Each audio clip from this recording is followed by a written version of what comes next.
జనసేన అధినేత పవన్ కళ్యాణ్ తరపున ప్రచారం చేసేందుకు మెగా హీరో వరుణ్ తేజ్ ఈరోజు పిఠాపురం చేరుకున్నారు.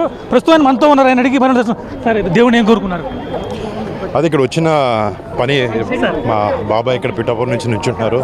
అండ్ అది చాలా మంచి విజన్తో బాబాయ్ గెలవాలి. అండ్ బాబాయ్ అసలు పాలిటిక్స్ రావడానికి ఉద్దేశం మంచి చేద్దామని. సో అలాంటి దానికి మేము అందరం ఒక కుటుంబ సభ్యులాగా బాబాయ్కి అండగా దేవుడు ఆశీస్సులు తీసుకోవడానికి, ఇలా అమ్మవారి ఆశీస్సులు తీసుకోవడానికి రావడం జరిగింది. బాబాయ్ ఇలా కష్టపడుతుంటే మీకు ఏమనిపిస్తుంది? అసలు మామూలుగా ఆయన ఒక మెగా హీరో కదా, ఆయన ప్రజల కోసం ఇలా కష్టపడితే మీకు ఏమనిపిస్తుంది?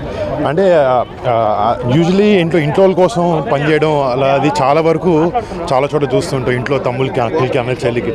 బట్ బయటకు వచ్చి ఇలా ప్రతి భారతదేశంలో ఉండే అదే ఏది కాన్స్టిట్యున్సీ ఉండే జనాలు కానీ మన ఆంధ్ర పిఠాపురంలో ఉండే ప్రజలు ప్రతి ఒక్కరు వాళ్ళ సొంత ఫ్యామిలీ అని అనుకుంటేనే ఇలా బయటకు వచ్చి ఎంతో డబ్బులున్న అవన్నీ వదిలేసుకుని వచ్చేలా చేస్తున్నారు. అండ్ మేము చాలా గర్వపడుతుంటాం బాబాయ్ ఇలా వచ్చి ఇలా జనాలకి మంచి చేయాలని ఉద్దేశంతో ముందుకు రావడం చాలా ఆనందం. ర్యాలీ చూస్తే మనం మీకు ఏమనిపించింది? నామినేషన్ కోసం బయలుదేరిన ర్యాలీ చూస్తే మొత్తం 6 క్లోజ్ అయిపోయిన పరిస్థితి ఏమనిపించింది?